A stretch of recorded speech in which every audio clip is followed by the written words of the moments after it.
Si tienes una tienda online o eres un apasionado del SEO avanzado, esta entrevista te va a encantar. Hoy hablamos con Nacho Benavides, CEO del grupo Blindes Group. Durante años ha trabajado con cientos de e-commerce de todo tipo, tanto pequeños como complejos y muy grandes. Para nuestra alegría, durante la entrevista de hoy nos va a contar todas las claves que hay que tener en cuenta para que un e-commerce posicione y consiga ventas, pasando por aspectos como EAT, SEO técnico, entre otros. Como hay charla para rato, no me extiendo más y doy la bienvenida a Nacho Benavides. Muy buenas, Nacho, bienvenido al Campamento Web, ¿qué tal estás? Muy bien, Emilio, muchas gracias por otra invitación. Te sabes ya aquí la dinámica del podcast perfectamente, desde 2022 que viniste al podcast. Sí, bien. Máximo conocimiento, máxima experiencia, seguimos ahí con foco en e-commerce para, pues, sobre todo, nutrirnos de toda la experiencia que tenéis con todos los e-commerce. Digo, nadie mejor que Nacho, yo creo. Joder, Bueno, que hay gente muy buena, pero que Nacho es una persona muy potente.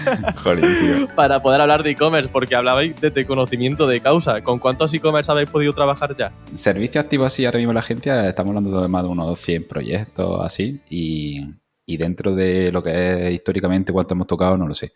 No creo que a lo mejor llegue a más de 1000, pero sí que mucho. O sea, mucho. Qué bueno, qué bueno. Y para ir entrando ya en materia y calentando motores, obviamente una rama muy importante actualmente en el SEO es el tema de la inteligencia artificial.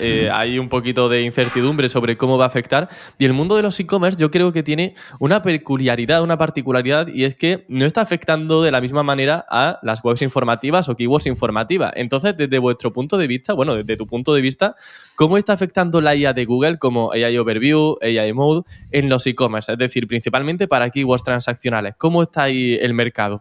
Vale. A ver, al final es lo que tú dices, es una de las partes claves, ¿no? Es decir, al final entendemos todos que, por ejemplo, en este caso hay Overview porque iMode ha salido hace nada, está afectando especialmente a la parte informativa, ¿no? Y dentro de lo que es la parte informativa, sí que nosotros en los e-commerce, que hablaremos si no más adelante también, trabajamos la parte informativa dentro de un e-commerce. En su parte de su blog, dentro de la parte de la tienda, etc. Y ahí sí que, como todos, hemos visto un descenso dentro del tráfico que llegaba hasta ahí. Pero lo que no he visto ha sido un descenso en el negocio, digamos, ¿no? Es decir, los e-commerce siguen rindiendo exactamente igual. Las dificultades que presentan en otras partes son las mismas que tiene todo el mundo, pero no por las AI Overview, digamos. Entonces, bueno, ha impactado en una parte del Customer Journey, sí que en el descubrimiento o en esa consideración, sí que es donde más activa ese AI Overview actualmente y donde seguramente active luego el AI Mode, pero a nivel de negocio, a priori no es que hayamos visto un descenso de nada. Bueno, pues mira, una noticia positiva, ¿no? Dentro de toda la catástrofe que parece que hay alrededor del SEO, claro. El mundo del e-commerce sí que vive en esa parte transaccional y, por ejemplo, en el SEO local también conozco muchos profesionales que se están, convirtiendo al SEO local, porque es otra rama del SEO. Por ejemplo, Sergio Somoza, que estuvo hace poco en el podcast, también pues hablaba mucho sobre el tema y es un sector que con la IA sigue igual de fuerte, sigue trayendo el mismo tráfico y no ha impactado tanto a los negocios como nichos informativos, por ejemplo. Claro. No obstante, en cuanto a ChatGPT también, ¿cómo está afectando? Por ejemplo, a nivel de compra, a nivel de descubrimiento, ¿la gente busca qué compra directamente en ChatGPT o apenas es notable la incursión de este nuevo jugador de ChatGPT? Yo, al final, dentro de ChatGPT lo veo un poco muy en la línea de hacia dónde va a impactar el iMode, dentro de que quizás ChatGPT sí lo utilizamos para otras muchas cosas que no solamente es la búsqueda, como para hacer pseudo herramientas o esa parte ya de más usarlo, etc. Y sí que creo que al final no está impactando de la misma manera en todas esas etapas del Customer Journey, ¿no? En una etapa de descubrimiento ha tenido un impacto brutal y lo seguirá teniendo todo lo que es esa parte de IA conversacional, no solamente ChatGPT. En la parte de consideración, esa parte de investigación de qué sitios tengo más, qué mejores sitios son los que tengo para cumplir mi propósito, sí que creo que va a tener y tiene un impacto brutal, porque la gente al final se le está filtrando muchísimo esa búsqueda, esas opciones disponibles en el mercado para resolver esa necesidad, así que creo que es súper útil, yo el primero que la utiliza. A nivel de compra, creo que es de la no está ahora mismo para nada impactando tanto como en el descubrimiento de la consideración, pero no tengo ningún tipo de duda de que también van a llegar eso, aparte de agentes comprando directamente por ti. Al final yo me imagino todo de, yo qué sé, un tío hablando por voz, diciéndole, oye, búscame Ya. esto, tal, y compra por mí y listo. Y cuando lo tenga me envía un WhatsApp. ¿No? O sea, Ujú. eso está aquí. O sea, Es que efectivamente ChatGPT ha anunciado, que esto lo hablaba hace nada con Sergio Canales, que él está integrando el e-commerce dentro de claro, ChatGPT porque hay una forma de enviar un formulario para que claro, tus productos de tu e-commerce claro. aparezcan como comerciante dentro de la plataforma. O sea que ChatGPT al final también va en la línea de convertir las conversaciones en compras, que de hecho su eslogan oficial con el que van a integrar esta nueva funcionalidad, que no es un eslogan que yo me haya inventado, sino que lo de convertir conversación en compra es una cosa que ellos mismos están ya validando con diferentes agentes y está creado por OpenAI y por Stripe. Así Claro, que se va a poder pagar de manera instantánea, no vamos a tener que esperar nada y al final eso va a aumentar ventas de forma sencilla y ya no va a ser solamente, digamos, la experiencia de compra dentro de un e-commerce en la web, sino que también dentro de ChatGPT. Habrá que tal ver un cual. poquito cómo está integrado, pero va a llegar dentro de poco, dentro de 100%. meses también, y va a Sí, sí, integrarse en Gemini, por ejemplo. claro. Eso Dentro del propio navegador de Chrome también se va a exacto. integrar. Va a todos los sitios. Y eso tienes que ser consciente. Si eres dueño de un e-commerce, que en parte te tienes que optimizar en esa dirección también. Y se te va a poder comprar desde todos esos motores. Entonces, se van a cuestionar mucho a lo mejor cuánta gente utiliza el buscador de tu propia tienda, cuánta gente utiliza los filtros de tu propia tienda, porque digamos que hay partes de funcionalidad o usos de tu tienda que se van a utilizar más en esa chat de turno donde se ponga el usuario de su confianza, ya sea Gemini, ya sea OpenAI, ya sea lo que sea. Y no solamente que el usuario chatee allí, sino que él comprará automáticamente. Es decir, que digamos quien acciona la compra, selecciona el producto, añade al carrito, será la propia inteligencia artificial también. Y eso no creo que tardemos más de un año en verlo. Ujú. Sí, sí. En Gemini, por ejemplo, con la integración en Google Chrome ponía en los próximos meses. No, si no dirían el año que viene, pero en los próximos meses, que en cuanto parpadeemos y nos veamos una serie de Netflix, ya tenemos eso Sí, integrado en sí, Google Chrome. totalmente. Eh, y luego has comentado, por ejemplo, que el blog sí que lo seguís trabajando, aunque ha Ujú. ido cayendo un poquillo quizá el tráfico en esa primera fase del embudo, de la conversión. Pero, por ejemplo, ¿lleváis estrategias a cabo para posicionar en AI Overview? Espero que estás disfrutando del episodio de esta semana. Tan solo quería recordarte en 30 segundos que este episodio está apoyado por Rayola Networks, mi hosting de confianza, y del que tenéis un 20% de descuento en la descripción. Así que si vas a crear un nuevo sitio web, aprovéchalo porque te va a salir más barato, con un soporte espectacular, redundancia de datos para máxima seguridad y una velocidad que difícilmente vas a encontrar en otros centros de datos como tienen ellos. Tienes toda la información debajo en la descripción. Y ahora sí, continuamos con la entrevista. Pero, por ejemplo, ¿lleváis estrategias a cabo para posicionar en AI Overview? Porque, claro, al ser e-commerce, no sé si lo trabajáis o no. No sé qué 100%. hacéis con esto. A ver, específicamente yo ahí soy, y creo que hay que lanzar un poco un mensaje de calma, ¿no? Es decir, de que no de repente todo ha cambiado y justo lo que venía haciendo hace 2 años no está funcionando. En esencia, aparecer en un iOverview o en un ChatGPT viene a cumplir los mismos patrones. Es decir, tienes pequeños detallitos como lo que estabas comentando antes de Sergio, de que se activará el formulario de turno para enviar el feed de turno de productos para que tenga más posibilidad de aparecer con tu producto en esa IA. Sí, pero que no ha cambiado en esencia cómo venías haciéndolo. En este caso concreto, para la AI Overview, no hacemos algo específicamente para aparecer en el concepto de la AI Overview y aparecemos muchísimo, pero sí que lo que eso nos hizo replantear es afinar la estrategia general de contenido. Es decir, nosotros, por ejemplo, scrapeamos muchísimo la SER para las keywords que queremos posicionar en determinada sección y lo que hacemos de ese scrapeo de la SER es extraer ese bloque de AI Overview. Tratamos de entender qué objetivo cumple, qué trata de responder ese bloquecito de iOverview y automáticamente también scrapeamos los resultados de los enlaces que se mencionan en ese iOverview. Intentamos hacer luego el macheo automáticamente para darle más contexto al ejercicio luego de generación de contenido de, oye, esta keyword, activa este bloque, que tiene esta intención, que menciona este tipo de sites, que esos sites tienen este tipo de contenido, tenlo en cuenta y de generación de contenido cuando me genere el contenido para posicionar en esta sección que pretendo posicionar por esta keyword. Entonces, es más a modo de contexto, estrategia de contenido, no algo de decir, no es truco maestro para hacer la AI overview. O sea, no. Ya. Y en cuanto a la metodología que han mencionado para scrapear AI Overview, para scrapear también los enlaces que aparecen mencionados como fuente, ¿cómo realizáis ese proceso? ¿Tenéis algún plugin? ¿Es un script propio? ¿Se podría replicar de alguna manera por nosotros? Se puede replicar fácil. Creo que, a ver, nosotros somos muy potentes en la parte de programación y tenemos mucha tecnología propia en esa línea y demás. De hecho, antes de todo el tema del bombazo de la parte de la inteligencia artificial, ya íbamos nosotros a saco en esa dirección.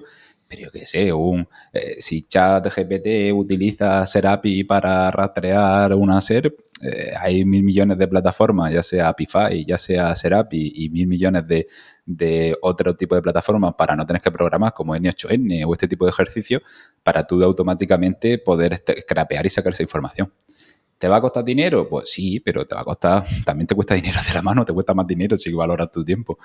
Entonces, un N8N con un Claro, sería una Serapi. automatización de N8N teniendo como Claro, con un Apify. el servicio de Apify o de SerpAPI, Exacto. que al final también podría servir, pero bueno. Exacto. Y en base a eso, en N8N le decimos que scrapee pues, la AI Overview y los enlaces de referencia que hay en ese AI Overview. Claro, Y ya eso, algo pues así. que nos lo exporte en el documento que queramos, en un Word, en un Excel.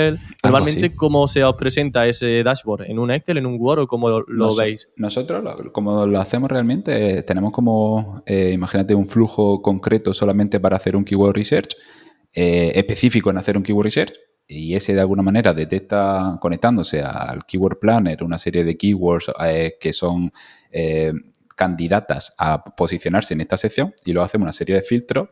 Uno de ellos es scrapear para cada una de esas keywords la SERP. Luego de esa SERP, interpretar la intención de búsqueda que hay en base a los resultados que están apareciendo. Y cuando tenemos después otro filtro que le aplicamos para decir, vale, pues si esta keyword tiene esta intención, esta sección tiene esta intención, y todas estas keywords son aptas o candidatas, por ejemplo, esta más transaccional, esta más informativa, este ejercicio, luego lo filtramos y nosotros en nuestro caso lo llevamos a una base de datos propia que tenemos para esto, porque empezamos lo típico y la gente normal lo puede hacer en un Google, en un spreadsheet perfectamente, ¿no? Imagínate keyword con su volumen, con sus keywords ya validadas que quieres trabajar, para luego pasarle luego al ejercicio de contenido. Pero lo único malo luego a nivel de spreadsheet cuando lo haces masivamente, pues son los límites, la escalabilidad, pero bueno, hay muchas bases de datos de alguna manera, muchos motores gratuitos como puede ser Postgres o Supabase, que si tiene un poquito de conocimiento a nivel sistema o sin tener que fliparte, pues es un ejercicio bastante más óptimo que Spreadsheet. Vale, estupendo. Pues muy buena masterclass de metodología. Me gusta, me gusta. En el caso de ChatGPT, por ejemplo, ¿seguís alguna estrategia? ¿Lo consideráis algo importante para el e-commerce? No sé si, por ejemplo, lo tenéis como foco en algún tipo de metodología. Sí. A ver, yo todo lo que sea esas IAs conversacionales, bajo mi punto de vista, tienes que estar al día y tienes que ir haciendo de alguna manera estrategias para ir acercándote. Por un lado, como te decía, es decir, no nos agobiemos. El SEO de siempre es el SEO de siempre, ¿vale? Llámalo ahora con la palabra que te dé la gana de llamarlo, pero no deja de existir ese rastreo, esa indexación, esa interpretación, esa autoridad, ese EAT. Sí que hay pequeñas cositas que tú puedes hacer.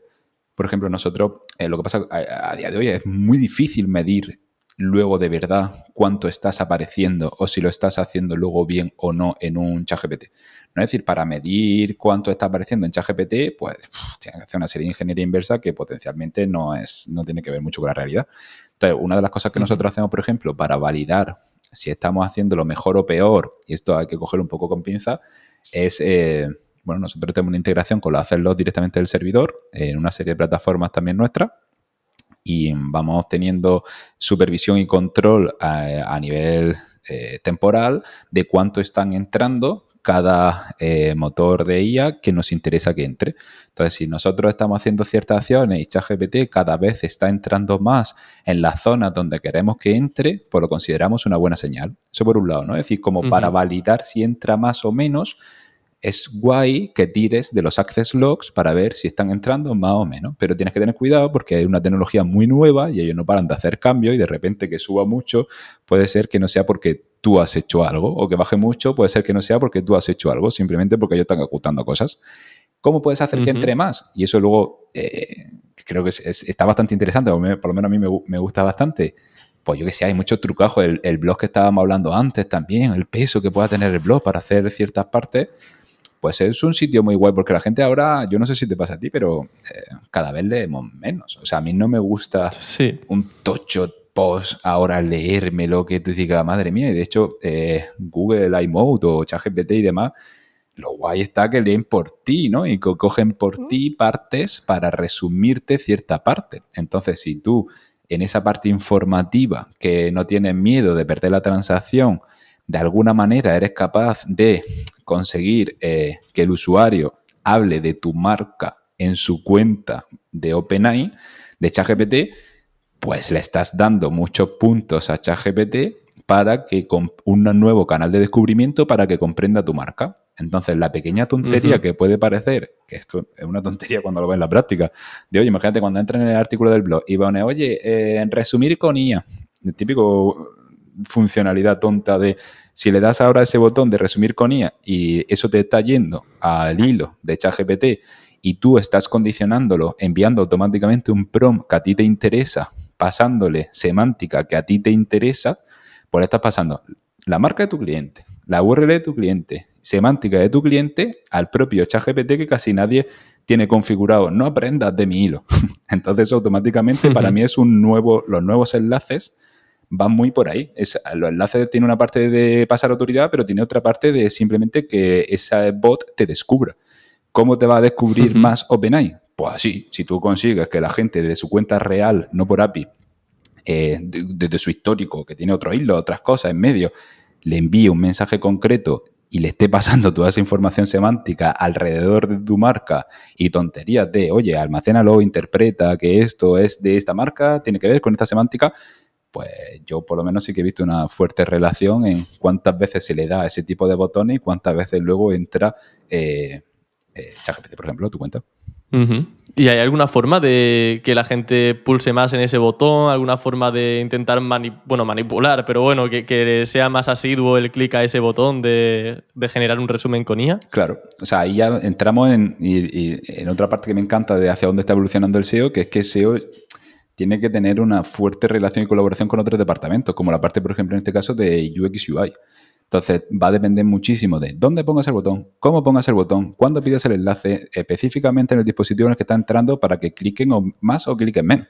Si además, en colaboración con Analytica, eres capaz de medir cuántas veces quién está pinchando en ese botón, pues ya tienes una buena fuente de experimento para ir probando cómo poner ese botón, dónde poner ese botón para que cliquen más. Lo que no puedes hacer es cargarle de repente un modal de tú, pincha en este botón, ¿sabes? De a lo guarro. Ya, en rojo un pop-up gigante de resume.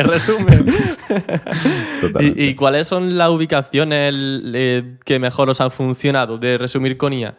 ¿Y esto realmente es un botón que habéis hecho vosotros o es algún plugin o algo de desarrollo a medida? Nosotros todo lo desarrollamos a medida, en este caso, porque también trabajamos mucho en el e-commerce, trabajamos mucho con PrestaShop, con Shopify a medida, y muchas veces sé que, por ejemplo, hay algún plugin similar o por lo menos versión más low para WordPress, como para WordPress todo está, y encima todo también estará seguramente gratis. No trabajamos casi nada con la parte de WordPress, pero el típico botón, digamos que lo tienes que poner en la parte más arriba posible. Nosotros nos gusta ponerlo en la parte superior y en alguna parte si te guay en el mejor de los casos. ¿Dónde nosotros lo ponemos habitualmente? Pues cuando entras a la sección tienes por un lado título, tienes por otro lado imagen destacada, tienes la parte del cajoncito de AT que le llamamos, a nivel de autores, firma, quién ha participado, e inmediatamente debajo, antes de empezar el contenido, te encasquetamos el botón.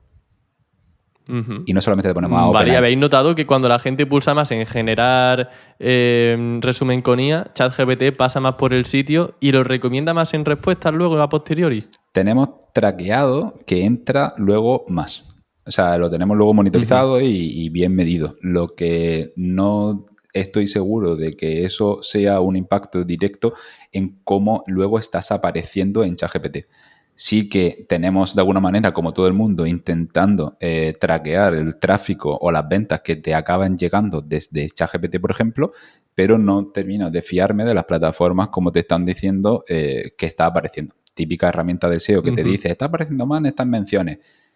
Al final intenta entender cómo está poniéndote esa herramienta que estás apareciendo más en esa intención. Es decir, esa herramienta no tiene acceso a la cuenta de ChatGPT de ese cliente donde realmente estás o no estás apareciendo. Seguramente tiene una serie, una lista de keywords muy larga y está mandándole mensajes para ver qué entidades se aparecen después de enviarle ese prompt con esa keyword. Entonces, ¿eso es real o no es real para aparecer? No es que sea real, pero sí que es lo más real posible. Y en esa dirección sí que estamos notando que crecen. Es decir, si tú te coges una lista, yo qué sé, de estas 1000 keywords a las que a ti te interesaría aparecer en ChatGPT y tú se las haces hoy, y a lo mejor eso luego automáticamente estas herramientas de SEO pues te extraen qué entidades a nivel de marca están apareciendo para esa keyword. Y después de hacer este tipo de prácticas, sí que hay una relación directa en cuánta gente pincha, cuánto entra luego OpenAI dentro de tu cuenta y cuántas veces luego de repente apareces en esa misma consulta que estabas haciendo para esa misma keyword en esa plataforma de SEO. Entonces entendemos que sí está funcionando, pero no es como Vale. el clic certero que tienes en Google Search Console de 100% que alguien te ha clicado o 100% que te has impresionado. Sí, pero bueno, al menos es mejor que nada. Al menos tener ahí Sí. una pequeña base de datos que te permite saber Sí. por dónde pueden ir los hilos. Muy bien, muy bien. Igualmente, has mencionado, por ejemplo, que en la estructura de los artículos tenéis un cajoncito dedicado a EEAT, a la parte, imagino, de autor y de temas que irán más relacionados a que la gente se fíe del contenido. Dentro de un e-commerce, ¿qué aspectos se pueden hacer? O sea, bueno, ¿qué prácticas podemos seguir para trabajar ese EEAT o al fin y al cabo la marca del propio e-commerce? Porque eso va, digamos, de manera positiva también para el crecimiento de la marca y de que la gente confíe en lo que dices y en la empresa en general. Sí. A ver, llevo en este caso hablando de EAT bastante tiempo. Hace como 4 o 5 años saqué una miniserie de EAT para e-commerce, porque en general la gente habla mucho de EAT, pero creo que hay un fallo de concepto de qué se entiende por EAT. Es tan grande que puedes decir, cuando en vez de otro, puedes decir EAT. ¿Vale? Entonces, y dentro de EAT para e-commerce hay poca información. Porque la gente creo que cuando les dices EAT se imaginan todo el rato pues, caras de personas en partes de la web. Vamos, y sobre todo en el blog, ¿no? Entonces tú dices EAT y dices, bueno, pues que haya autores en los blogs. Digo, ya. A ver, en lo que te digo, en la serie esta de que te he comentado de YouTube, que son como 3 horas de contenido solo para e-commerce, hablo y trato de estrujar letra por letra, antes cuando solamente era la E, la A y la T, después ya le añadieron la otra E, uso y casos prácticos de EAT dentro del e-commerce.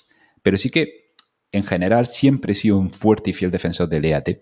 ¿Vale? Decía, además, en mi caso concreto estoy obligado, porque solo llevamos e-commerce, y dentro, los e-commerce al final están catalogados dentro del Journey Your Life. Al final, la gente está metiendo su tarjeta de crédito y tiene un filtro de calidad por parte de estos motores mucho más estricto por el mero hecho de que la gente pueda meter su tarjeta de crédito. Si además luego hay e-commerce, como llevamos, que afectan a tu salud, como puede ser farmacia, pues ya ese paga y vámonos. Tiene un filtro de AT que como tú no estés al tanto a nivel de eso, pues es que nunca remontas. Y he visto caídas y nos han llegado caídas brutales y subidas igual de brutales. Lo que pasa es que como tú no te enfoques en entender bien ese concepto de EAT, estás fuera. Creo que ese EAT, en nuestro caso, o por lo menos como yo lo concibo, es un trabajo colaborativo obligatorio con las otras partes de agencia dentro del grupo, como pueda ser la de branding, como pueda ser la de UX UI, desarrollo y contenido. Claro, es que también es difícil monitorizar cómo va a ser el éxito de una estrategia basada para el EEAT, porque no sabes realmente, como bien has dicho, qué rama o qué táctica, digamos, entre comillas, va a suponer un crecimiento. Pero yo creo que al final es lo que dices, eso es un cómputo de todo y no hay que atribuirlo solamente a una sola estrategia, a un solo método. Sí. Por ejemplo, yendo al caso más extremo de trabajar el EAT para una farmacia que ha recibido una penalización como la que has mencionado antes, qué tipo de prácticas, si se te viene a la cabeza algún caso o un remix de varios y demás, Sí, sí. se pueden realizar o que realizasteis realmente. Tampoco quiero aquí desvelar secretos de empresa No, o ni sea, a mí nada, me encanta. pero comentar un poco qué se hizo justo, pues mira, en casos como farmacias de caída gigante y luego de repente que pudiste remontar gracias a ese EEAT o bueno, gracias a EEAT más alguna Sí, otra rama que sea importante también. sí. Yo creo que lo que de las partes importantes que tú dices es eso, ¿no? Es decir, piensa que yo para medir, yo no soy capaz, y creo que no se puede medir el éxito del EAT o cómo de bueno estás haciendo la parte de EAT. Pero sí que lo vas a notar en el siguiente Chorus Day. Si en el siguiente Chorus Day te cae, créeme que huele a que tienes un problema en esa dirección. Si en el siguiente update te sube, créeme que huele a que lo está haciendo bien a nivel EAT. Quitando, obviamente, y sin quitarle peso ni mérito que lo tiene al SEO técnico tradicional de siempre, ¿vale? Pero yo entiendo EAT, piensa que yo estoy englobando ahí toda la semántica, todo el contenido, toda la expertise, toda la fiabilidad del propio site. Entonces, unas prácticas que nosotros hacemos muy comunes en general, ya no solamente en el concepto de lo de la farmacia, pues primero es entender bien el público objetivo al que nos estamos dirigiendo.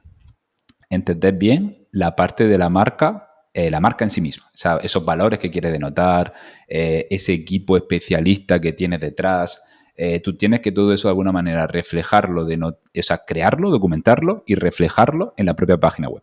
Una de las funcionalidades tontas que te van a servir bien y que luego vas a ir replicando pequeñas cositas en todas las partes de la tienda, va a ser que tú tengas una página de un equipo experto y que el equipo experto luego además tenga poder profundizar en cada uno de los miembros y que te diga, venga, me meto en Nacho Benavides. Y Nacho Benavides es especialista en estos clústeres semánticos de la tienda. Oye, pues mira, toca más zapatos, toca más pantalones y toca más no sé cuánto. Y ahora empiezas por ese concepto de las relaciones, del enlazado interno, de cómo tienes que hacer, oye, pues si esta persona es especialista en zapatos, los contenidos en ficha de productos que de zapatos los va a firmar este especialista. Si tiene que poner una recomendación de un experto, contestar una pregunta, escribir un artículo de un blog, es decir, cualquier cosa relacionada o que le hacen una entrevista o compra un enlace o cualquier cosa, tú vas a intentar siempre ir asociando este especialista con esta intención a este tipo de contenidos.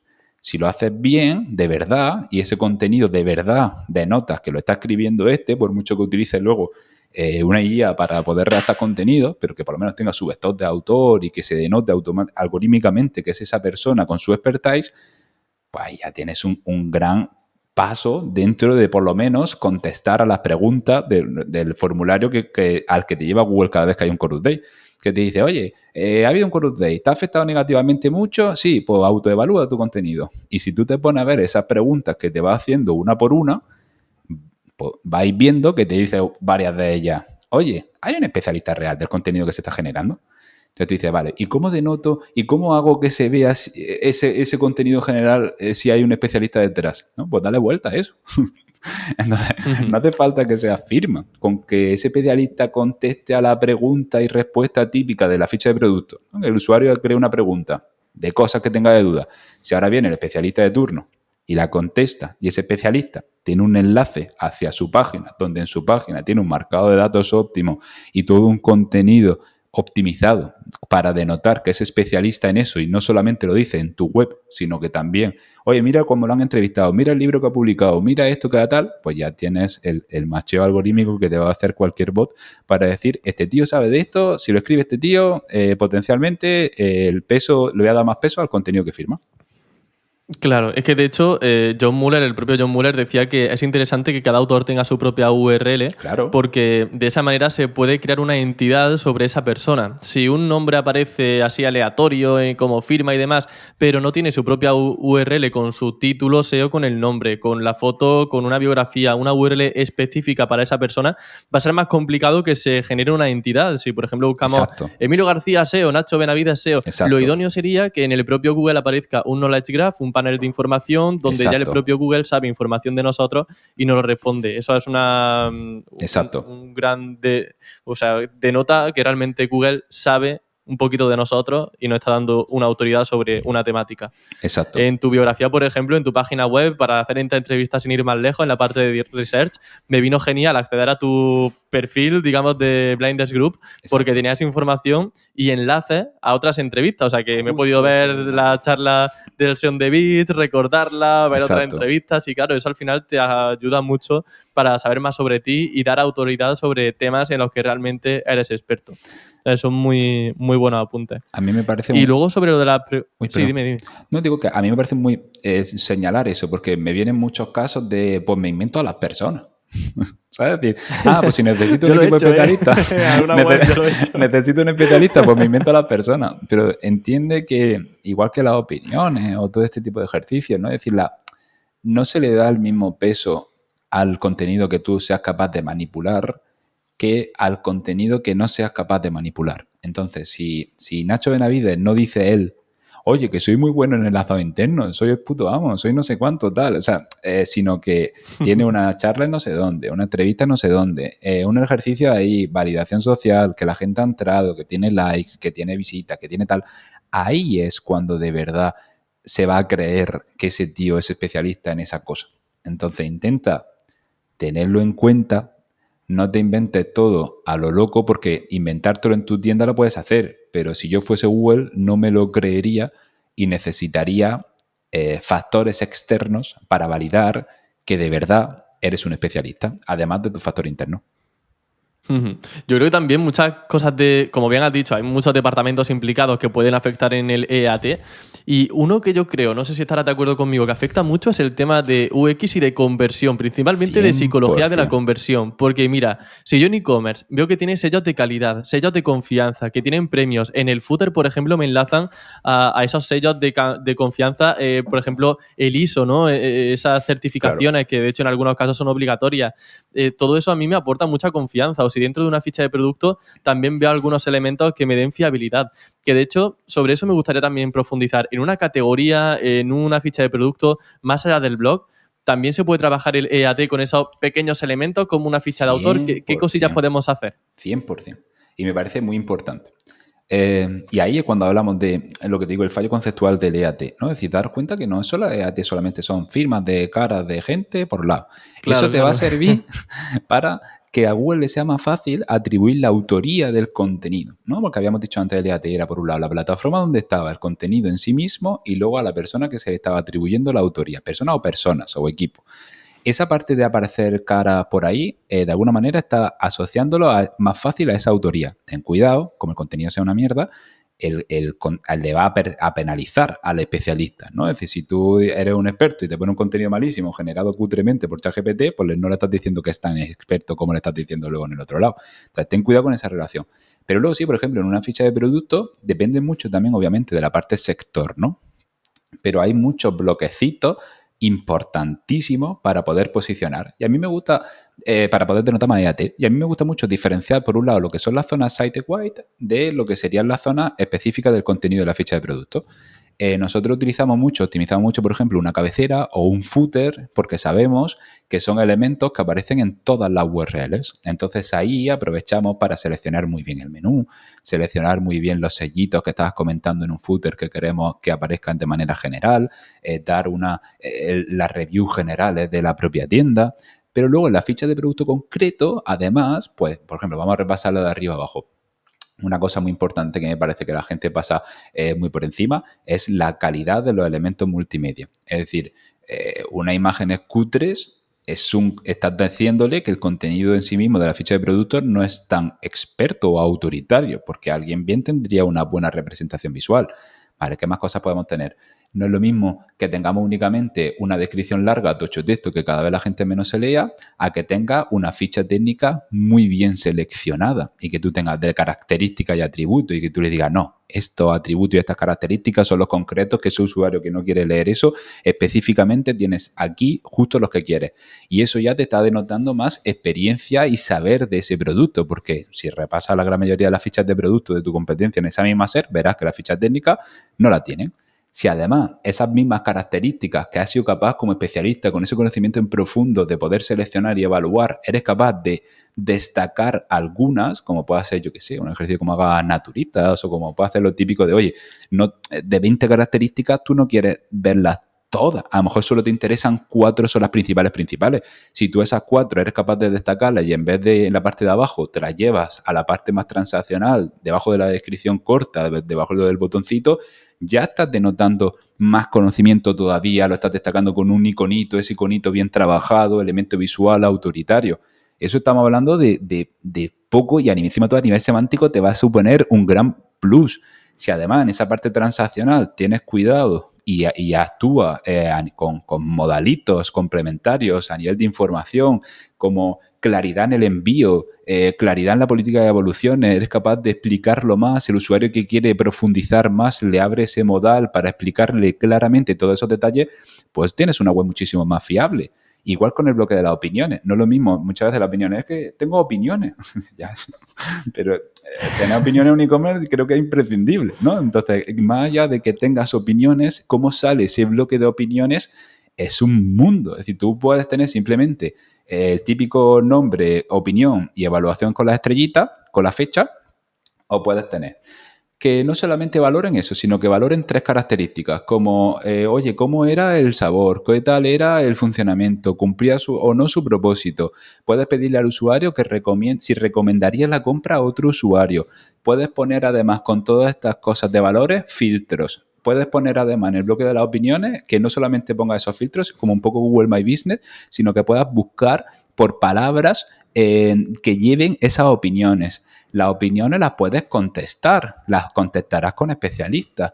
Puedes poner en el resumen de opiniones también un enlace a cómo funcionan las opiniones en esta tienda. Y ese enlace a cómo funcionan las opiniones en esta tienda, currarte una buena documentación y explicar el proceso real por las cuales se validan y aprueban las opiniones dentro de esta tienda. ¿Cuándo las apruebas? ¿Cuándo no las apruebas? Puedes integrar opiniones de otras plataformas y que convivan con las opiniones de tu propia tienda que tienes en tu propia tal. Como por decir, oye, pues yo no solamente voy a poner las opiniones que tengo en mi tienda, sino que voy a integrar también con alguna plataforma tipo TrustedShop o Trustpilot y demás y lo voy a poner todas juntas.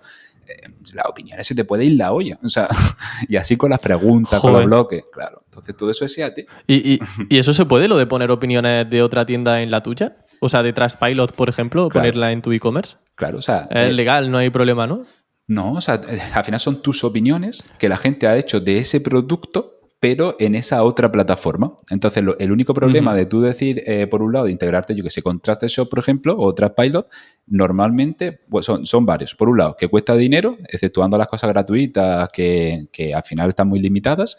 Y por otro lado, que tú no tienes el control de las opiniones, ¿no? Entonces, si mañana dejas de pagarlo, te quedas sin opiniones. Dices, hostia, esto no lo quiero. Y luego también otros problemas ya más técnicos, que si tú pones los típicos iframe o scripts que te dan, pues no está interpretándose la opinión como tú quieres en ese HTML. Te va a costar mucho más coger ese contenido de la opinión y meterse en el JSON LD del producto para ponerle todas esas opiniones o traducirlas. Entonces, yo soy de los que piensan que prefiero tener las opiniones en mi portal, pero tener opiniones que se validen por otros sistemas que a Google le guste, como pueda ser, por ejemplo, Trustpilot, también suma. Entonces, yo me integraría con tantas plataformas como relevante sea dentro de tu sector, que es lo que habitualmente hacemos, y dentro de todas esas integraciones dibujamos nosotros con nuestro diseño, en nuestro HTML, con nuestro control, todas las opiniones de ese producto, con el pequeño detalle de que si viene de Trustpilot o viene de cualquier otra plataforma, ponemos un loguito con el enlace a que el usuario pueda ver la opinión de ese producto en esa misma plataforma. ¿Y esto se puede hacer de manera replicable o esto es algo que tenéis vosotras medida de las opiniones con los filtros y todo eso? Dependerá del CMS, imagino. Se puede replicar, pero hay que programarlo. O sea, nosotros hemos tenido que programar todo entero. Es decir, lo típico es que Trustpilot, TrustedShop o este portales te den sus iframes, pero no existe el ejercicio de luego que además tenga un plugin de opiniones que te haga todo lo que hemos comentado y que además se integren con ellos. Porque ellos no van a querer que te integres con otros, ellos van a querer tener la opinión ellos y los pocos plugins que puedan haber de opiniones pues tienen muchas carencias o limitaciones para tanto a nivel de AT como luego por SEO técnico. Claude podría ayudar en esta labor, por ejemplo, para ¿En que qué hiciera sentido? algo a medida, Claro, para hacer ese programa, ese claro, desarrollo como tenéis vosotros. claro. A ver, la inteligencia artificial a nivel de desarrollo también está para utilizarla. Es decir, nosotros, nuestros desarrolladores la utilizan a full. Pero es verdad que muchas veces esperamos que lo haga perfecto a la primera y diga, pues esto me lo hago con Claude. Y luego, a ver, inténtalo, vas a aprender como poco. Pero verás Ujú, que no es tan sencillo. Entonces, ¿se ujú. puede hacer? 100%. Es más, tienes que hacerlo. Es decir, no tiene sentido que te pongas a pelo a hacer un ejercicio de una pedazo de plataforma sin utilizar la inteligencia artificial. Utilízala, Ujú. póntela de base, pero no esperes que por lo menos a día de hoy te lo va a hacer de 0 a 100 para que sea instalar el módulo y ya lo tienes. O sea, para empezar, Ya, ya. te va a costar mucho solamente explicárselo. O sea, y después ya Ya. depurarlo y ponerlo, tienes que darle vueltas. Sí. Sí, sí. Pasarle todos los códigos y recursos Claro, del de CMS de tu sistema de turno. opiniones Exacto, y exacto. decirle, oye, ahora quiero que me integres este Exacto, sistema de Trustpilot dentro de todos estos códigos que tengo yo para exacto, mi widget de opiniones. Y ya exacto. él hará ahí un mejunje, hará un remix Tal cual. para poder hacerlo. Pero seguro que nota errores y cosas de esas. Pero bueno, Sí, tienes que por lo decirle, menos, oye, está mal. sí, tienes que saber un poquito, aunque no sea programar, sí cómo funciona la programación, saber estructurar una base de datos, cómo se relacionan las cosas que quieres poner, dónde vas a guardar qué, de qué plataforma, cuándo lo vas a utilizar, cómo se va a relacionar. Que para todo eso también puedes utilizar la IA, pero por lo menos tienes que saber que tienes que preguntar eso. Y en un orden, Sí. en esos pasos, lo que pasa es que no. Claro, claro. Muchas veces el principal problema radica en no saber qué preguntarle, pero una vez sabes qué preguntarle, Claro, yo conozco gente que dice, no, a mí es que ChatGPT no me sirve, a ya, mí ya. Claudio no me ayuda. Porque Digo, no sabe la el temática. problema está en que no has sabido explicarle lo que necesita o no sabe ni siquiera lo que necesita, Claro, que pero es suele ser que, otro problema. claro, Yo quiero usarla ahí así, pero ¿para qué? Ah, no sé, pero yo veo que todo el mundo la usa, te necesito va, la a, IA. te va a dar una respuesta tan cualificada o tan experta como tú seas capaz de preguntarle. Ahí está, Entonces, ahí está. si tú no tienes conocimiento para eso, pues Mira, solamente por concluir este apartado de opiniones, comentar que Zalando, no sé si sí, me viste encanta. hace tiempo la noticia, que las opiniones las cerró y no las mostró. Y Dios, no. curiosamente, actualmente las ha puesto otra vez. Claro. Así que hicieron el intento de quitar las opiniones y hace unos meses yo volví a entrar en Zalando, pues sí que suelo comprar ahí No había visto la y noticia. dije, ostras, pero si ahora sí que veo opiniones, ¿será un error? Pero no, es que han vuelto a las opiniones. Es que piensa en el Entonces, usuario, para que veamos la Emilio. importancia de ello. O sea, ¿tú como Ujú. usuario te fiarías del todo de una web donde no tenga opiniones o te fiarías más de una web donde tenga opiniones? Y si esas Claro, opiniones, yo quería saber opiniones realmente. muchas veces entramos Sí, por sí, ahí. digo, que Exacto, me gusta mucho la camiseta esta, pero a ver qué dice la exacto. gente, ¿sabes? Y sobre todo que hay una barrera psicológica de ser el primero en comprar algo. Cuando tú ves un producto que no tiene opiniones, dices, ostras, que nadie lo ha comprado, que voy a ser yo aquí el primero que va a probar si es bueno o no. Totalmente. Y eso, todos esos secos existen. Y de hecho creo que una de las funcionalidades, no sé si estrella, pero por lo menos de las más pro que vamos a ir viendo en esas comparativas de esos agentes que comparen productos va a ser por esas opiniones. No es lo mismo, el mismo producto. En una tienda tiene 5.000 opiniones y en otra tiene 3. Sin pensarlo mucho, ¿de cuál te fías más?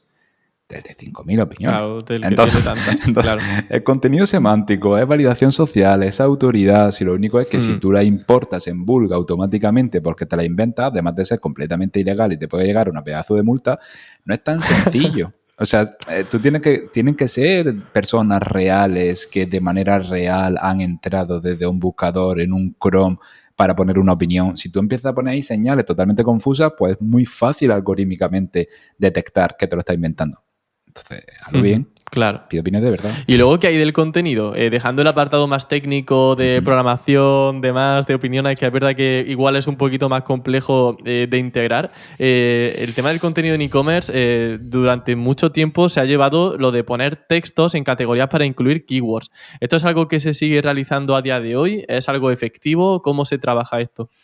A ver, nosotros sí seguimos utilizando técnicas de meter contenido dentro de palabras, el típico descripción larga, de las categorías, debajo del listado. Sí que lo seguimos utilizando a día de hoy, pero sí que es verdad que de nuevo hay que interpretar la palabra contenido. Es decir, ¿tú crees que ese va a ser el contenido más importante para un cliente que entra en ese listado? Que va, nada. Evidentemente no. Entonces, evidentemente eso tiene y tendrá cada vez menos peso. una de las partes, por ejemplo, los listados de categorías o de las marcas que a nosotros nos interesa mucho optimizar y hemos visto una gran mejora en la parte orgánica, es simplemente optimizar los filtros. Es decir, ¿cuál es el propósito de una categoría? Pues el propósito de una categoría es que acceda a los productos que estás buscando. Si tú ahí tienes unas correctas fichas técnicas de los productos que te permiten luego, desde las categorías a las que están asociados, poder filtrar y tienes filtros como filtrar por opiniones, temas de órdenes, precios, relevancia, lo que sea, y además ese otro filtro de características concretas para el producto en el que estás, pues le estás pegando una semántica y una usabilidad al cliente que está accediendo brutal. Pero de nuevo, tienes que colaborar con un equipo de UX UI, es esa parte de conversión en la categoría. Tienes que colaborar con un equipo de programación y que te hagan todos esos filtros sin los típicos problemas históricos de SEO de enlázame a los filtros de URL infinita por ahí que se pierdan por la faceta.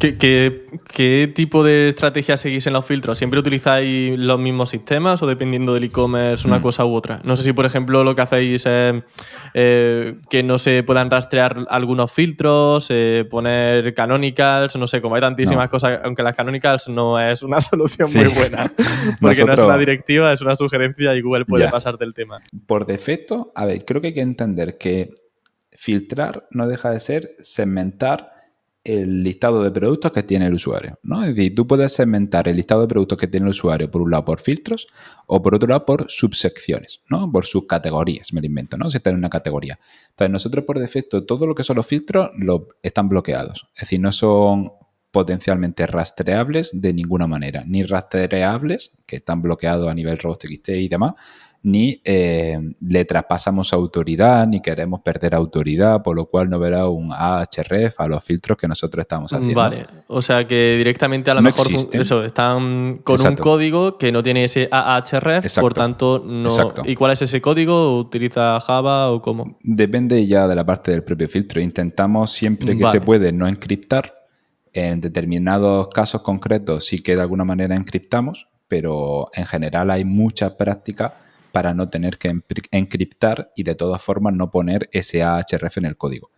Y luego si nosotros queremos posicionar por ese segmento, por esa selección del usuario que ha hecho, es cuando creamos una categoría y ahí es cuando entra ya el enlazado interno. Cuando ponemos una subcategoría que queremos traspasar autoridad y podemos verlo como un filtro destacado, digamos. Te voy a poner un caso real. Si yo entro en una tienda de móviles, quiero comprar el iPhone 15 y quiero filtrar por 128 gigas, por ejemplo, bueno, creo que ya no hay, pero 500 gigas, si yo selecciono el de 500, ¿eso vosotros lo indexaríais? O sea, ¿sería rastreable e indexable? ¿O para vosotros ese tipo de filtro de capacidad del móvil no tendría sentido que posicionara? Yo en este caso, imagino que depende de las búsquedas. Claro, primero miraría búsqueda. ¿Tiene búsqueda? ¿Te interesa posicionar por esa demanda? Sí.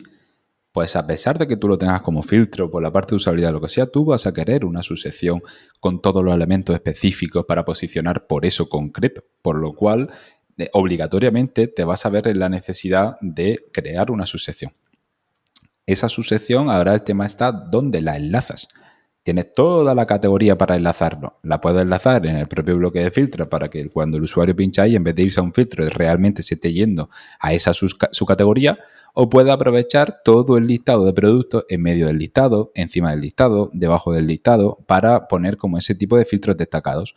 La capacidad en un iPhone es algo fundamental, entonces yo creo que le reservaría un espacio importante para que el usuario clicase. No solamente la tendría en el filtro típico de la barra de la izquierda, por si el usuario lo quiere buscar, sino que cuando a lo mejor entra a la categoría tiene el H1, la descripción corta y empieza el listado de productos.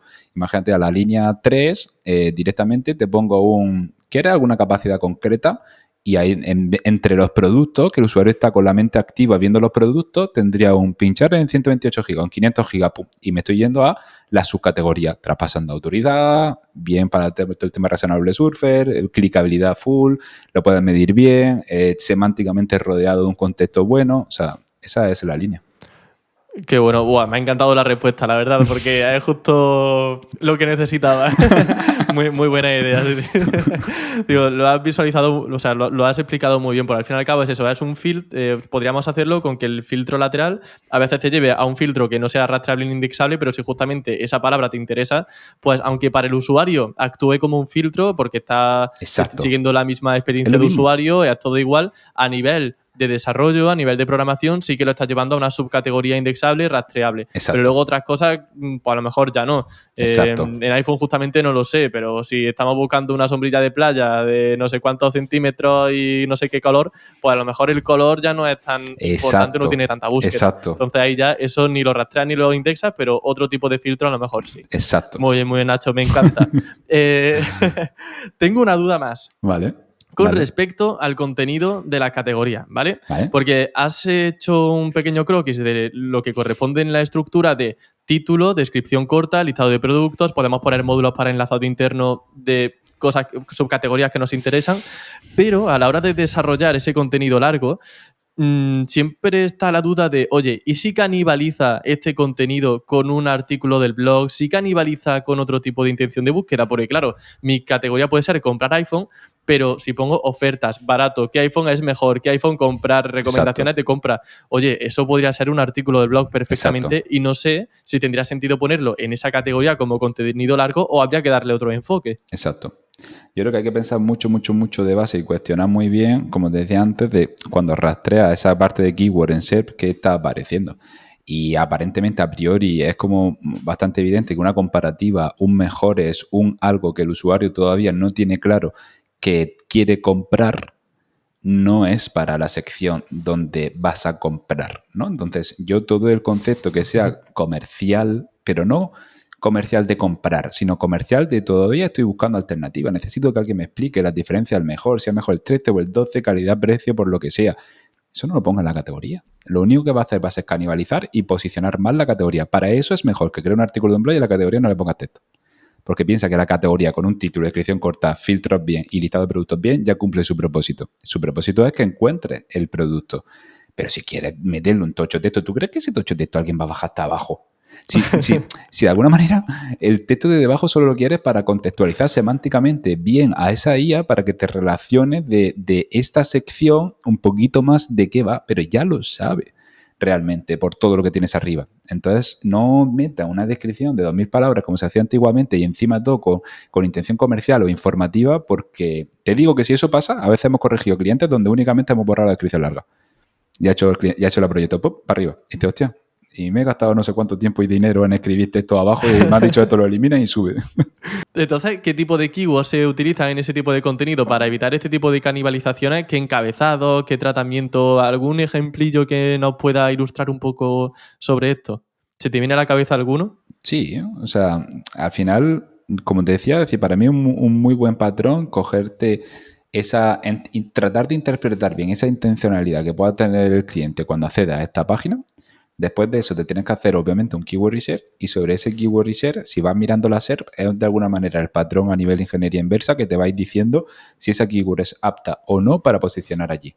Dentro de eso, entiendo... O sea, si yo busco comprar iPhone barato, por ejemplo, Sí. en Google y me aparecen ahí fichas, bueno, perdón, fichas no, páginas de categoría, entonces yo exacto. entiendo que para esa palabra clave sí que puedo exacto. incluirla en mi página de categoría. Exacto. Si me apareciera un blog, si me apareciera una ficha de Exacto. producto en concreto, ya sé que ahí no sería interesante Exacto. poner justamente pues, esa palabra clave. Exacto. Cuando hagáis el ejercicio veréis que no es tan binario y que va a ser un mayoritariamente está este tipo de resultado en este tipo de sección. Claro, pues en ocasiones va a ser intención mixta. Claro, entonces ahí tienes que tener más cierto cuidado y aplicar obviamente pues, sentido común. Es decir, tú como usuario, ¿cómo te gustaría consumir esa información?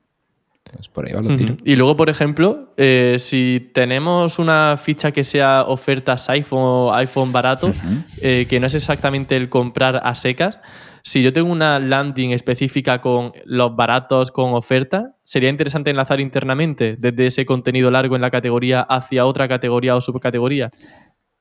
Creo que hay un punto que no estamos comentando mucho. Si ya te quieres meter tan fino a nivel de intención de enlazado interno, por lo menos como yo contemplo el enlazado interno hoy día,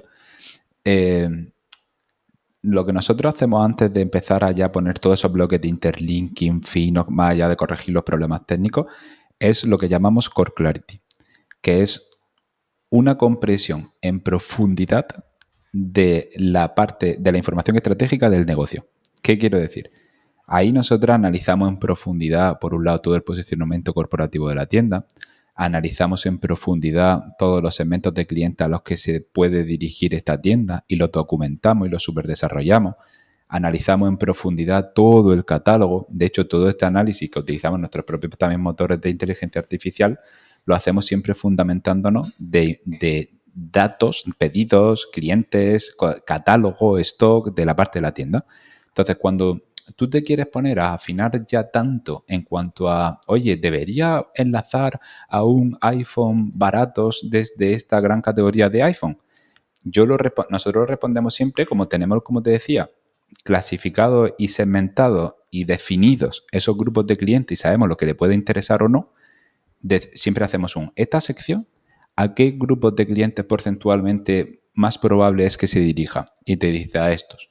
¿Estos qué valoran? Pues valoran el precio, ¿vale? Pues entonces ya te está diciendo que seguramente un bloque importante a tú poner dentro de cuando entres en esa parte de iPhone por tu contexto corporativo, etc., sea un bloque de ofertas de iPhone o iPhone baratos. Y entonces ahí sí te justifica, porque tu cliente lo pide, porque tú ya lo has documentado, poner ese enlace. Y no solamente ponerlo, sino ponerlo en una zona destacada. Pero también en contrapartida puedes decir, es que no tienes ni que tener por tu posicionamiento corporativo, por tu grupo de clientes a los que te estás dirigiendo, que has documentado, no tienes ni que tener ni que existir la sección ofertas de iPhone, porque es contraproducente para como tú quieras que se perciba tu marca. Entonces, no todas las keywords son para todos los negocios. Por eso creo que el SEO se ha totalmente reconvertido, el SEO de antes no funciona y como tú no pongas encima de la mesa que es simplemente un canal más de adquisición que forma parte de una estrategia general, vas a empezar a hacer ese tipo de cosas. Todo lo que tenga búsqueda lo cojo y lo trato de enlazar y creo una sección y lo pongo por todos lados. Entonces,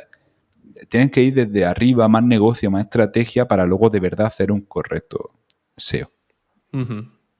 Vale, muy interesante. De hecho, mira, por ejemplo, hay algunas keywords, ahora que hablabas de la percepción de marca, Ralph Lauren, ¿no? De ropa así como carita, no sé qué. Ellos no tienen una página que hable específicamente de ofertas. Tienen algunas que son de ofertas de temporada, que sí, de invierno y demás, pero no tienen una como de ofertas evergreen. De hecho, Zalando aparece posicionado primero para ofertas Ralph Lauren, porque Ralph Lauren de por sí no tiene nada en su página web que sea evergreen, que sirva para un recurrente. Un buen ejemplo. Entonces es muy interesante esa apreciación de la visión de marca, ¿no? El objetivo de marca y cómo quieres que te perciba. Que al final el SEO va muy en la línea. Totalmente, si no sabes...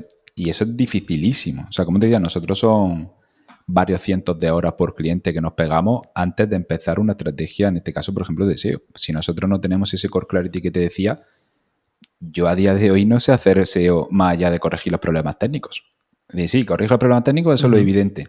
Pero cuando ya tienes eso, cuando ya se te queda en ese, vamos a denotar EAT, y una de las preguntas de EAT que te dice en Google es, ¿estás dirigiendo tu contenido a tus grupos principales de tus consumidores principales?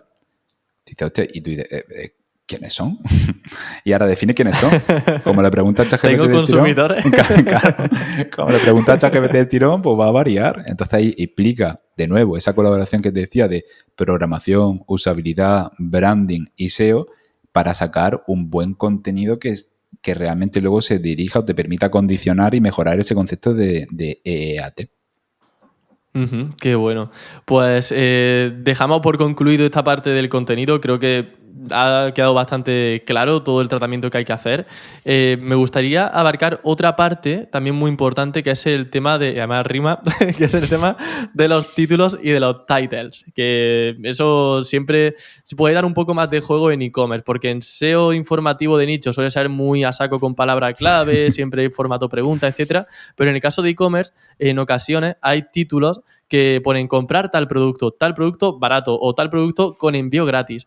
¿Qué enfoque soléis darle al título de categorías o de fichas de producto? ¿Suele ser la palabra clave sin más o soléis embellecerlo con algún tipo de coletilla para incentivar al clic? Y no deja de ser contenido en mi cabeza, ¿vale? Entonces, ¿has visto de lo que te decía antes de que nosotros tenemos ese análisis profundo del negocio, ¿no? Entonces, ¿qué cosas yo valoraría para poner en un title? Más allá de lo obvio de trabajar la intención de búsqueda a la que estás accediendo. Y que en un producto el nombre de alguna manera es muy largo, tienes menos espacio para poder abarcar otro tipo de coletillas o cosas que te agrupen. Aquí, una de las cosas que yo tengo en cuenta para poder optimizar un title, que es un pequeño trocito de texto, son los valores corporativos del negocio. Entonces, en base a los valores corporativos del negocio, va a ser muy importante un title porque estás en la SER. Ya todo lo que se te está impresionando, el usuario ya tiene una apreciación de tu propio negocio, de todas esas veces que te estás viendo, pinchen o no pinchen. Tú poner ahí baratos o envío gratis u oferta ya está condicionando el seco de cómo quieres que se te perciba dentro de esa persona que está haciendo esa búsqueda.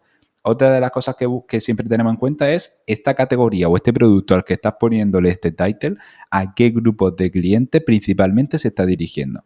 Y esos grupos de clientes, cómo piensan, cómo ven, cómo actúan, cómo sienten, qué tipo de cosas compran, qué tipo de cosas valoran, van más a precio, van más a usabilidad, a qué más van dentro de tu modelo.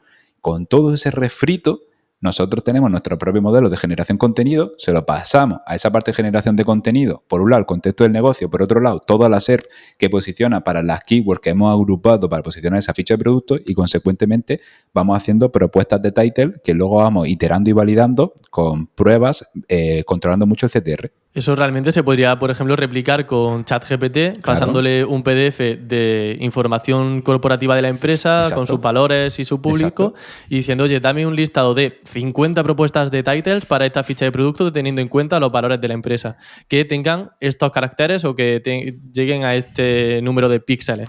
Sí, y de esa dentro manera, de los límites de entender una inteligencia artificial. Es decir, si tú le pasas, como a lo mejor nosotros, 600 páginas de información de la empresa, potencialmente va a alucinar, como tú lo más en un PDF ahí subido con un guarro, porque va a decir, yo no me voy a leer el PDF entero. Tú imagínate ChatGPT diciendo, yo me voy a leer el PDF para darte un trocillo de texto. Yo selecciono la parte más relevante y tal.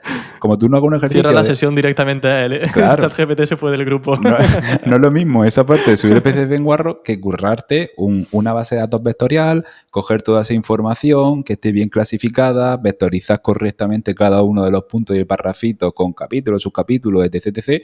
Y luego cuando lo vaya a tirar de la información, ya vaya con información concisa. Yo no le tiro el PDF entero y luego le pido el title, sino que yo de alguna manera nosotros tenemos esa silla solo para ese cliente entrenada. Primero le hacemos preguntas concretas de cosas que nos gustaría utilizar para condicionar un title y esas preguntas concretas con respuestas cortas que ya le he hecho sobre esa otra parte es lo que se utiliza para decirle, ya ahora escríbeme un title, pero no interprete toda mi empresa, solamente interpreta estas 4 o 5 variables que quiero que te condicionen realmente crear el title. Y entonces va mucho más preciso. ¿Y cuáles son algunos ejemplos de titles que habéis podido incluir? En base a eso, ¿se te viene a la cabeza algún ejemplo de title que hayáis usado recientemente o de coletilla más bien? El típico title de nombre del producto mayoritariamente, una barra y garantía, precios bien o garantías correctas o garantías eficientes y soporte postventa, es un buen title. Si es que todo eso va a depender en una gran dependencia de a quién te estás dirigiendo.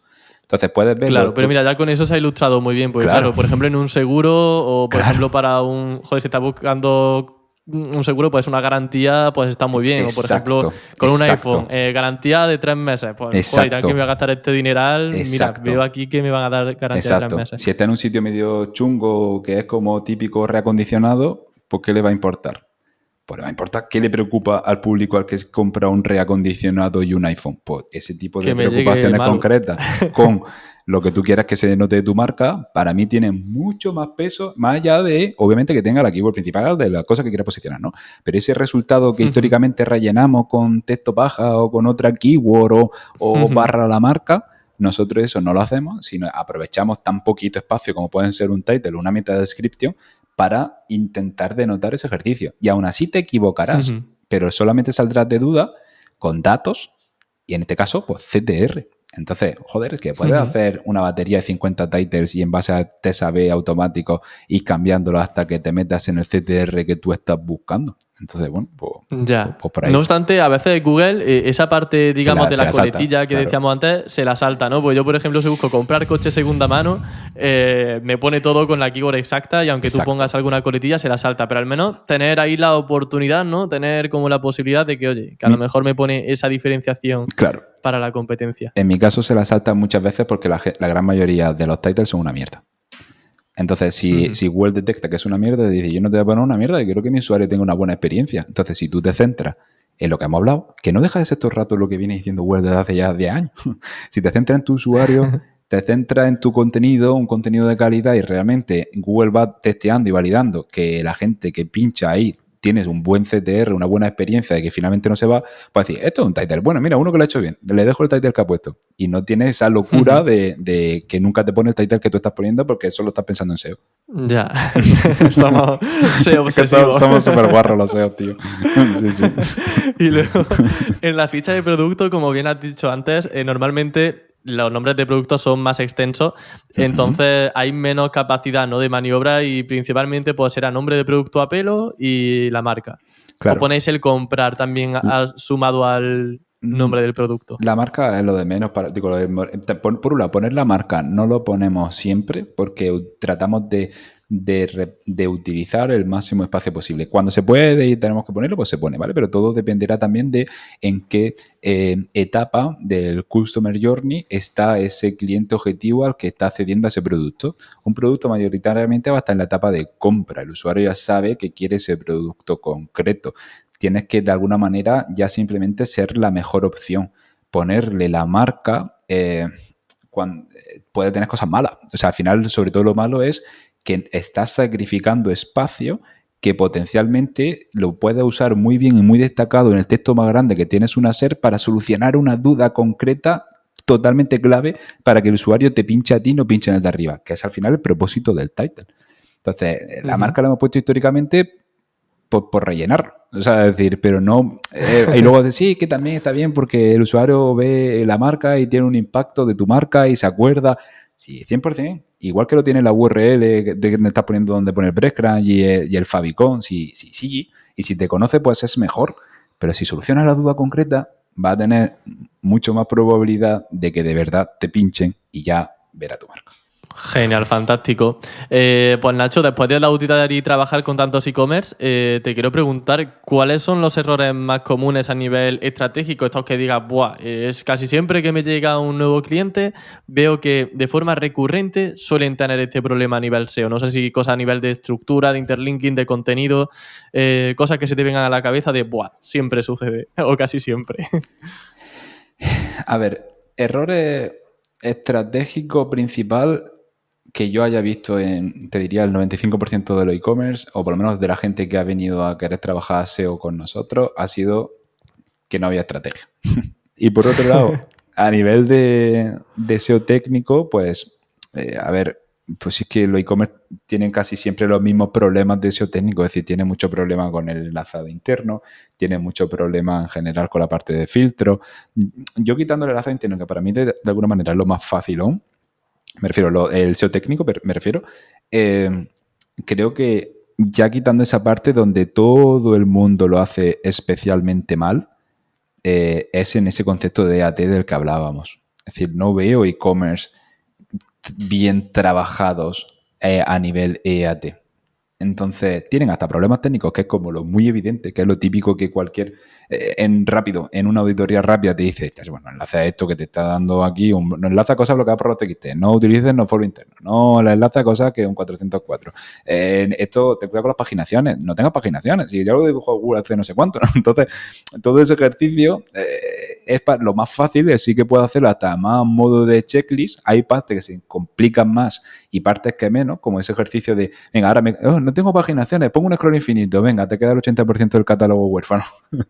Entonces, que no es rastreable, claro. Claro, tienen que tener especial cuidado con ciertas partes, pero creo que uno de los principales problemas, que luego ya, y donde está el meollo, es en esa parte de cómo se está trabajando el EAT del e-commerce. Uh-huh. Y luego, por ejemplo, en tema de paginaciones, entonces, ¿vosotros no trabajáis con paginación? No. ¿Usáis scroll infinito? Yes. Pero, ¿cómo evitamos esas URLs huérfanas? Porque, claro, para quien no lo entienda, lo de las URLs huérfanas son URLs que no se enlazan en ningún sitio de la web. Entonces, si tenemos scroll infinito, hay productos que hasta que tú no haces scroll no se ven. Y Google no se pone a hacer scroll infinito hasta el fin de los tiempos. No, olvídate, claro. O sea, por un lado, es justo lo que tú estás diciendo. A veces no se te puede ir la olla. Si estás escuchando este podcast y de repente te dice Nacho, no pongas paginación, digo, no pongas paginación, después scroll infinito. No lo hagas del tirón. ¿Vale? Si ponte en manos de verdad especialistas, hay que crear bastantes bloques de linking bien pensados, bien repartidos por toda la tienda. Por ejemplo, en una ficha de producto tendrás que poner como alternativas de otros productos del producto que estás visitando. Tienes que controlar muy bien cuántos productos estás poniendo en esa alternativa, qué relación creas para que esos productos salgan ahí, no te pongas a seleccionar productos a mano. Esto tiene un impacto total y que ver con tu arquitectura de la información, con esas subsecciones que habíamos comentado antes. Tú de alguna manera necesitas que todo sea enlazable desde todos los sitios desde donde un usuario esperaría que eso estuviese enlazado. Pero hay partes donde tienes que sacrificar. No puedes decir, venga, me meto en iPhone y tengo 2000 iPhones. Bueno, creo que no existe tanto, pero bueno, tengo 2000 iPhones y lo enlazo todos para abajo. Porque luego también tiene otras reglas. Esa parte de traspaso de autoridad va a intentar siempre no pasarte muchísimo de muchos enlaces salientes desde una sección, porque consecuentemente no repartes correctamente la autoridad. Te va a tener que preocupar muchísimo del orden de los productos dentro de esa categoría para que por lo menos tanto por tu usuario como por Google, que por lo menos antes de la primera paginación en las categorías principales estén los productos concretos. Entonces vas a depender mucho de crear estratégicamente y de manera creativa muchos bloques de linking repartida por muchas tipologías. Desde el blog, desde las fichas de productos, desde otras categorías, desde la home, todo eso va a tener que hacerlo y va a tener que hacerlo bien. Y necesitas supervisión profesional, ir pasando crawls, ir nivelando muy bien el crawl depth, qué autoridad está llegando a cada uno, desde alrededor de qué semántica, para poder determinar si lo está haciendo bien o mal. ¿De qué manera podemos ver si tenemos URLs huérfanas dentro de nuestro sitio? Y si hay sitios si hay URLs que deberían tener un poquito más de autoridad y no se les está derivando. Por ejemplo, Screaming Frog entiendo que puede ser una de ellas que tiene su propia función de crawl depth. Screaming Frog de manera gratuita va a ser de las mejores opciones que vaya a tener. Es una herramienta, bueno, gratuita. O sea, sí, la licencia de pago, 500 euros al año, o sea, parece gratuita de lo barata que es para todo lo que hace. Entonces, Screaming Frog es una buena alternativa. Tú de alguna manera, una manera de detectarlo, tú tienes que tener de algún lado todas las URLs que de verdad existen. Y va a depender mucho de otras vías que no sean enlaces internos para que en el propio Screaming Frog tengas que existen esas URLs. Entonces tienes que meterle otros datasets, otras fuentes de descubrimiento de esas URLs. Una de las típicas es que te rastree los sitemaps. Entonces luego va a hacer si es que sitemap está bien configurado, y entonces va a tener luego una comparativa de URLs que reciben enlaces internos y están en el sitemap, y URLs que están en el sitemap que no reciben enlaces internos. Pero puede pasarte que el sitemap también esté muy mal, ¿vale? Pues entonces tiene otras vías, como puede ser conectar Screaming Frog a Google Search Console o conectar Screaming Frog a Google Analytics y rastrear las URLs que se están descubriendo desde Google Search Console o Google Analytics. De esa manera, como Google seguramente le ha impresionado alguna vez esa URL porque la tenga indexada, porque la ha encontrado en algún momento, pues te está sacando URLs que están en Search Console que no están en Screaming Frog o URLs que están en Google Analytics que no están en Screaming Frog. Y ahí tendría una gran muestra de huérfana y tienes que ir tomando decisiones de ¿y por qué esto está huérfano? ¿Y por qué tengo el 30% huérfano? ¿Y esto a dónde pertenece? Esta categoría, pues a lo mejor solamente va de que en vez de poner 12 productos por categoría ponga 24. Y ya está. Y ni paginaciones ni con infinito. Y a veces son soluciones tan tontas y tan sencillas como esa, pero tienes que hacerlo un buen análisis. Claro, porque si no ponemos paginación hay que considerar también el número de productos que hay por impresión. Es decir, yo en esta primera impresión, nada más entrar en el sitio sin hacer scroll, ¿cuántos productos, qué enlaces internos, qué contenido hay? Porque es lo que va a contar realmente para ese traspaso de autoridad y para el rastreo de Google. Para mí interpreta de la categoría los productos asociados a la categoría como un bloque de linking más. Hay tantos bloques de linking como a ti te dé la gana que existan dentro de todo el e-commerce. Entonces el e-commerce tendrá muchas subcategorías, ¿no? Porque para que se muestren todos los productos habrá muchas subcategorías incluso. Exacto. Todo depende un poco del tamaño del e-commerce. Tenemos e-commerce con 20 productos y tenemos e-commerce con 10.000 productos. Entonces, pero si un e-commerce típico que es multimarca, B2C, de alguna manera, sí, es necesario que tengan bastantes subcategorías y luego que los productos estén bien asociados a esas subcategorías, que otra cosa que la gente hace bastante mal es el catálogo en sí mismo. Es decir, tú empiezas a crear subcategorías por SEO y le dices, créame estas 30 categorías, y luego nadie asocia los productos a las categorías, o por lo menos al bien categórico correcto. Y si luego tu breadcrumb en la ficha de producto se está construyendo por la categoría principal que tiene asociado el producto, pues ya tiene una arquitectura deficiente. Si luego tú en la ficha de producto abajo del todo pones los 12 productos relacionados a este producto, pero relacionado en base a qué? Relacionado en base a la main category, a la categoría principal. Si esa categoría principal está mal asociada, pues estás todo el rato asociando productos a la categoría principal, que de todas formas están enlazados en la paginación antes del scroll de la principal. Entonces tienes que tener cuidado con todo ese tipo de cosas. Ya. Muy bien, Nacho. Pues nada, entrando ya en la recta final, como pregunta de cierre, si tuvieras que dar 3 consejos prioritarios a un e-commerce que quiere mejorar su SEO hoy, ¿cuáles serían? Vaya pregunta, para terminar. Sí. A ver qué se te ocurre. Ya. A ver, 3, responda otra vez. Creo que lo tengo bastante claro en realidad, ¿eh? O sea... Sí, bueno, ya también sí, tantos años ya, Nacho. A ver, por un lado, creo que a día de hoy tienes que entender que todo ha cambiado.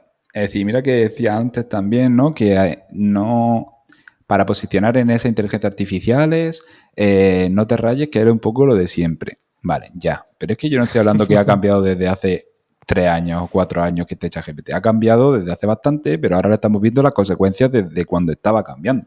Desde ese primer Medic Update que ya te decía y nadie se creía. Sí, para el usuario voy a escribir. En plan, yo escribo fatal, ¿no? Entonces, todo ha cambiado. Entonces, tienes que entender que SEO es un canal súper rentable, pero dentro de una estrategia general de negocio que tiene que estar súper clara. Como no la tengas clara, la rentabilidad difícilmente la vas a encontrar. Hay muchísimas cosas y acciones que SEO va a pedir hacer. Y eso cuesta dinero. Como tú no tengas clara esa brújula de hacia dónde tienen que ir enfocándose las acciones, va a empezar, como decíamos antes, a andar en círculo o incluso a empeorar. Entonces, define muy bien a quién te diriges, cuál es tu posicionamiento corporativo, en qué fase del customer journey te interesa trabajar, este contenido concreto que aquí, qué intención deberías responder, y ahí enfócate. Si no lo tenemos claro, te recomendaría, si tienes ya algo que facture y no estás empezando, que no experimentes y te pongas en manos de profesional. Eso por un lado. Creo que a día de hoy SEO es más difícil que nunca y es cada vez más difícil dar resultados por SEO. Ese sería el primer consejo, ¿vale? Entiende que todo ha cambiado y que forma parte de una estrategia de alguna manera general. Otra de las partes importantísimas que tienes que abrir los ojos si no lo has abierto ya es que SEO, más que nunca, es multiplataforma. Como tú sigas interiorizando que el SEO solamente es en esa SER de Google, te va a dejar fuera del 60% de su potencial. Y te digo 60%, pero eso día a día está subiendo, como solamente te está enfocando en esa SER de Google. Joder, tienes desde las imágenes, desde YouTube, desde las redes sociales, desde un TikTok, desde ChatGPT. Es decir, tienes tantas vías para optimizar ese canal orgánico que no deja de fundamentarse en los mismos estándares principales con las peculiaridades de cada una de las plataformas, que como te enfoques en SEO son los 10 resultados de la parte de orgánica, seguramente te estás dejando mucho potencial y negocio que SEO te podría estar trayendo.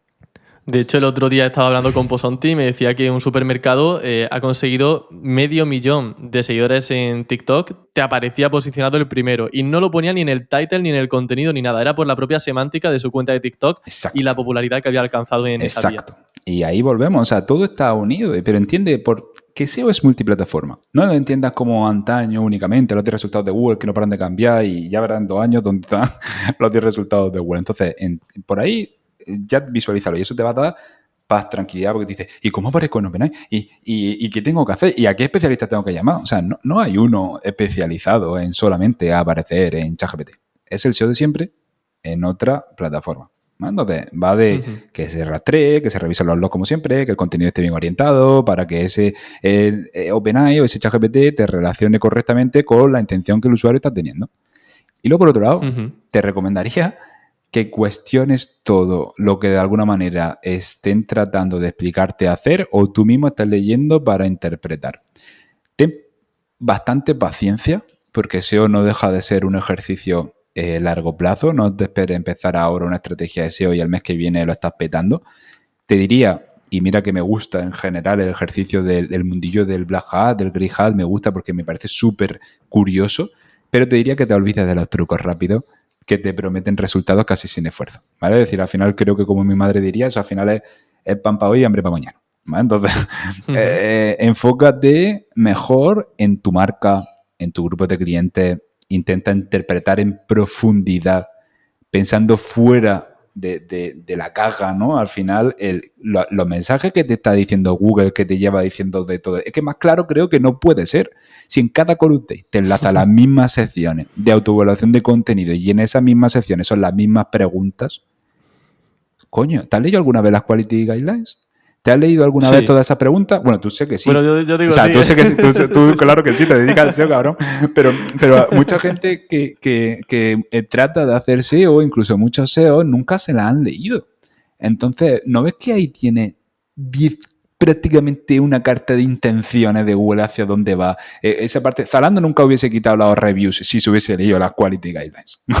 entonces porque era una de las preguntitas. Exacto. Entonces, si no lo tienes muy claro y tienes un negocio que por lo menos es rentable y valoras tu tiempo, por lo menos ponte en manos de profesionales que, como te decía, ahora es cada vez más difícil el ejercicio de dar rendimiento orgánico y las improvisaciones, esos trucos, es decir, lo que te propongan, cuestiónalo y vete siempre, de alguna manera, a las fuentes, sé un poquito curioso para lo que se está haciendo, cómo se está haciendo y si te están recomendando cosas en esa buena línea.